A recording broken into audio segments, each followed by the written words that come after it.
Halito, Ronnie Piercia. Halito, Waddell Hearn Jr. Sia, and I'd like to apologize for my voice. Adjusting to the seasonal changes is sort of rough for me right now. So You'll make it. You'll make it there. Appreciate it. This month we're coming to you from the Choctaw Language Center in Durant.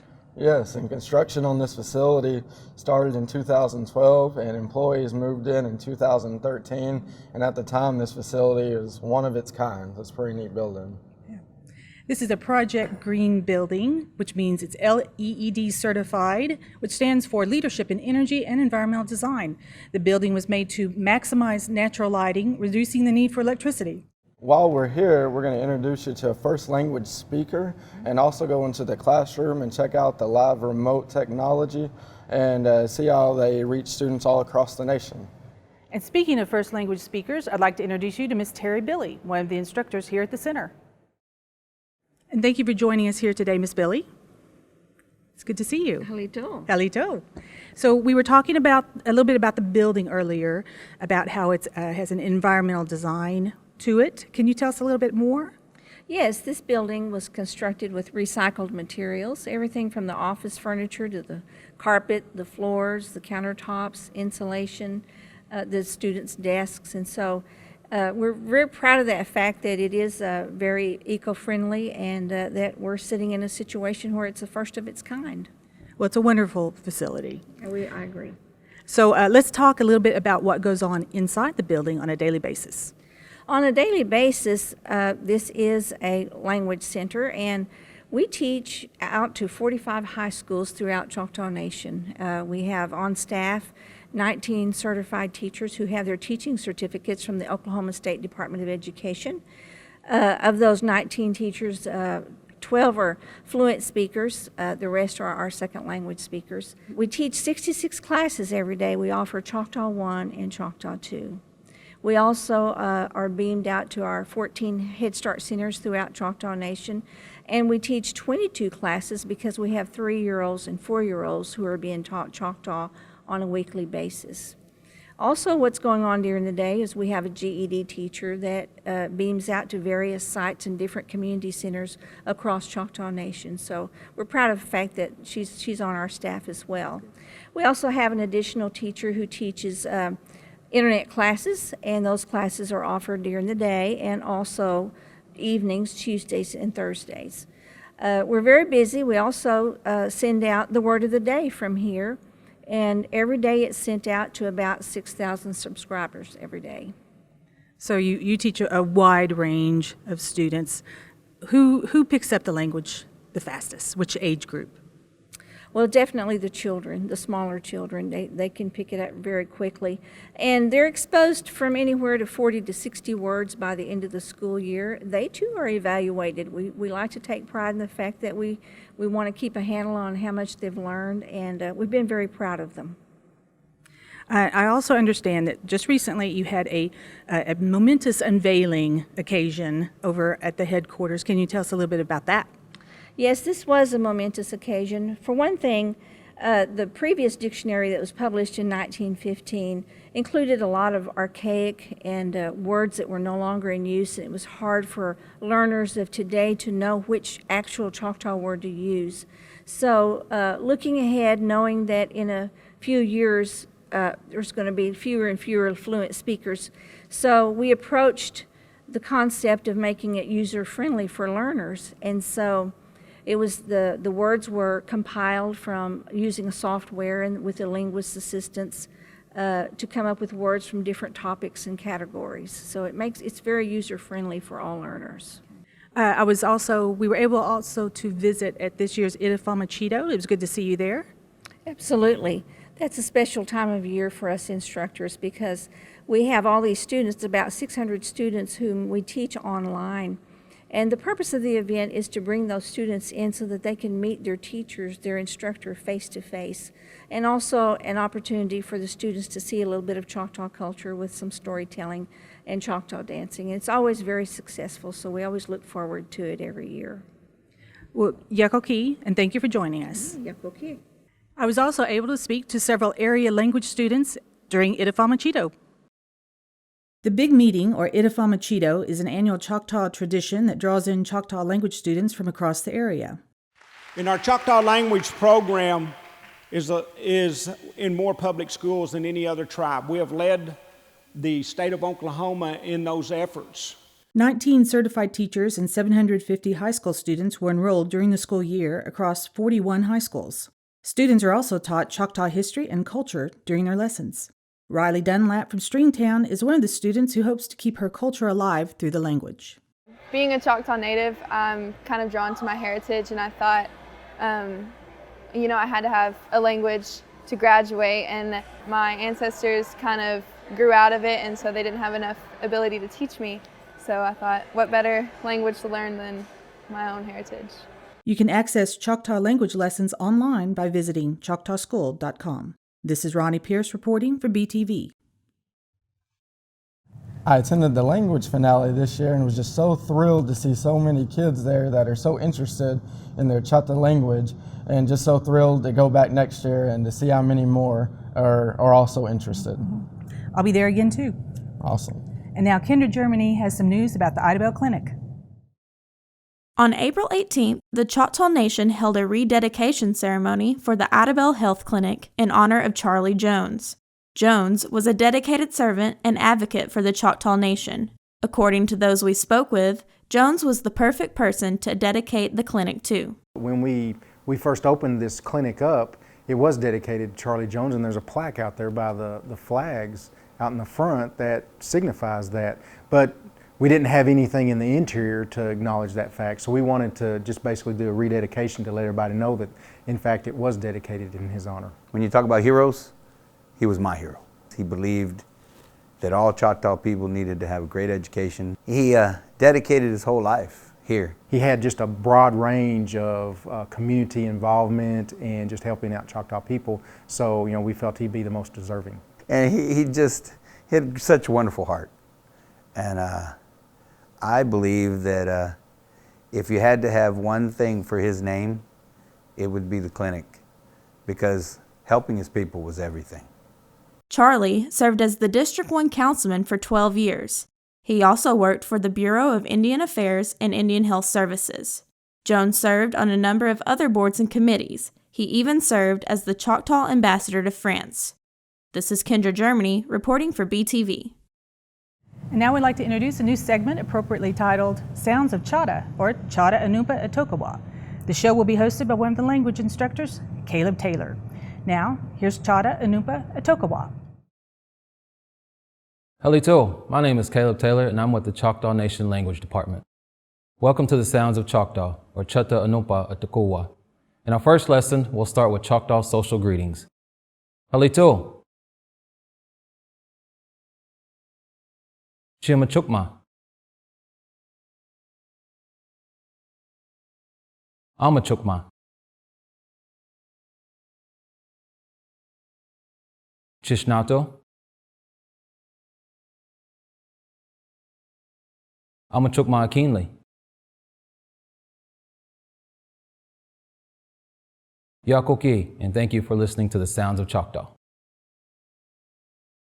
Hearing our language makes me proud that we're keeping the culture alive. Another way we keep our culture thriving is through the monthly newspaper, the Biskinik. Ronnie and her team are responsible for getting the Biskinik out every month. That we are. And we often have people asking us what it takes to get the Biskinik out the door. It actually takes not just the Biskinik crew, but quite a few more people to get the news of the nation to the nation. And now, Kendra's going to tell us what happens behind the pages.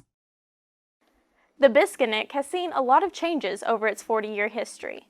Over 98,000 copies of the paper enter Choctaw households each month. In this segment, we will take you behind the pages of the Biskinik. We will visit with members of our Biskinik staff, past and present, and even take you to visit with our partners at Stigler Printing to show you what it takes to put together the Biskinik each month. Some of the most memorable stories that I've heard when I've interviewed people deal with our Choctaw elders. I love to hear what they've eaten, how they've lived, some of their family memories. We focused on the people. We focused on the events, the growth, pretty much the same way we do now. And I remember when we got their first files and we printed, it was a really good feeling because it was like, we're there. You know, we did this. We had good quality. They were happy. We were happy. And I just felt like we were doing the right thing for them. Since I started 3 years ago, there's been quite a few changes that have undergone the news division. For one thing, we changed the layout of the paper, so that allows more flexibility in how we lay the paper out and the news that we're able to put into the newspaper. We've also started Biskinik TV, and Biskinik TV takes the stories in the newspaper and fleshes it out into a video digital format. Making the Biskinik is not a one-person effort. It takes the whole team, and it takes a lot of people outside of our team in order to get the paper done. We do it on a monthly basis, but we're working every day on it, and we don't just finish it in 1 week or 1 day. Right up until we send it to the printers, to Stigler, we are working on it. People think that all we do is write stories and throw them on a page, but it's a challenge because we're having to do so many different things to make a product that is easy to read and that does its intended purpose, which is to inform our readers about what's going on in Choctaw Nation. Right, so the printed piece is still very valuable. The validity of seeing something in print, I think, isn't going to go away. I think those that are going to be successful in the future are doing things like videography. They're complementing their offering with a video component, and they're tying that back to the print edition, or they're tying it back to an online version of that. I still see it as a connection. I see it continuing to bring news to people, whether they are here in Oklahoma or they are in California or New York. This is a piece of home to them, whether they've ever lived here. It is still a piece of their heritage. No matter where media goes in the future, the Biskinik team will be here to deliver you the good news of the Choctaw Nation. This is Kendra Germany reporting for BTV. There's been a number of editors and reporters over the past 40 plus years gathering and reporting Choctaw news to the Choctaw people. That's quite a few. Oh yeah. Many of them have moved on to other careers in journalism, so I'd like to thank them for their dedication and commitment to the Biskinik and to their people. Yes, definitely. A lot of hard work. Our instructor, Miss Billy, is back to tell us a bit about the long distance learning that goes on here at the center. Could you tell us a little bit more about the remote learning offered here at the facility? Sure. Our classes are taught through the Polycom system in that every instructor's office is an office/studio. In that's where they sit from their office desk and they teach out to the 42 high schools.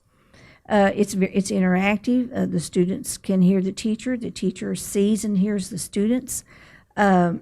Sometimes there might be two classes, maybe at a different site. So our system can actually handle having 2 or 3 schools on at one time.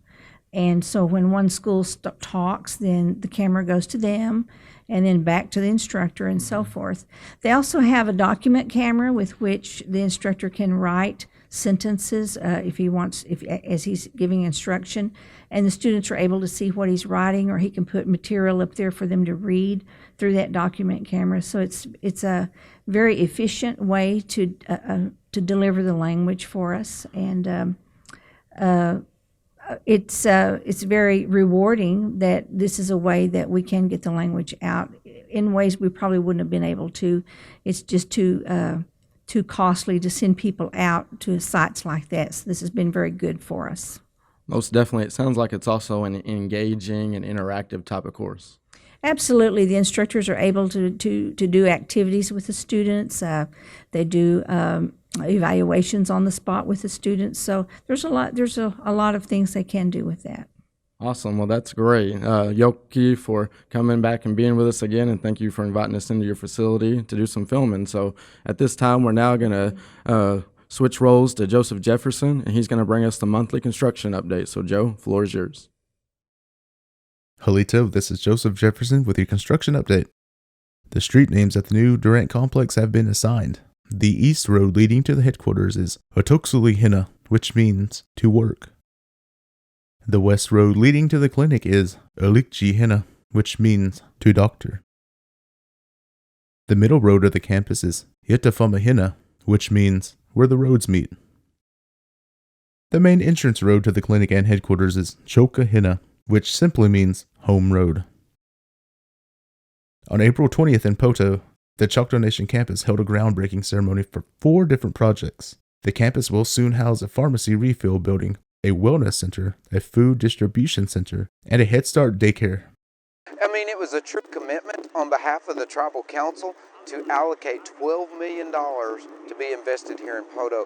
And it's not just here, but like I said, we're doing it throughout the Choctaw Nation because, again, we believe in growing our communities, because if we grow our communities, we provide better jobs to our tribal members. And so that's a portion of this, as well as providing the true delivery of health, wellness, and all the social programs that we have to offer. On May 12th, a ribbon cutting ceremony was held for the new Choctaw Nation Independent Elder Living Community in Smithville. And I'm so glad he did these things, but I'm glad for our chief because he does work with us. The housing consists of 2 buildings with 8 residential units. This is Joseph Jefferson reporting for BTV. And now here's the calendar of events for May and June. Please don't forget to join us on May 20th for the annual Trail of Tears Walk in Tvshkahoma. That event starts at 10 a.m. And there'll also be cultural activities and demonstrations, so it's going to be a lot of fun. And also on May 26th, the Trail of Tears bike team will be making their way back from their journey from Mississippi, and we're going to meet there at the tribal headquarters there in Durant out front, probably around 11 or 12. Just we sort of wait on them to see when they make when it they roll in. Definitely. Yeah. So, but we're looking forward to that. It'll be a lot of fun.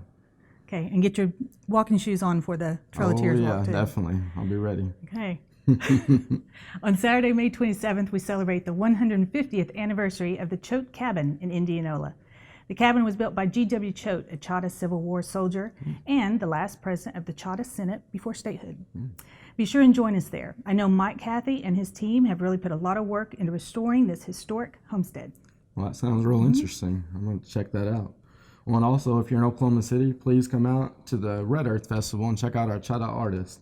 It's from June 9th to the 11th in the Cox Center there in Oklahoma City. Carolyn Bernard Young, she's one of our featured Choctaw artists. She's a potter, and she's also our Red Earth featured artist. And she's just one of the many Choctaw artists that's going to be featured in Oklahoma City on that day. So I think that's about it, though, for Bihi Hushi, or the Mulberry Month. Hushi Mintipon, Echipinsa Chiki.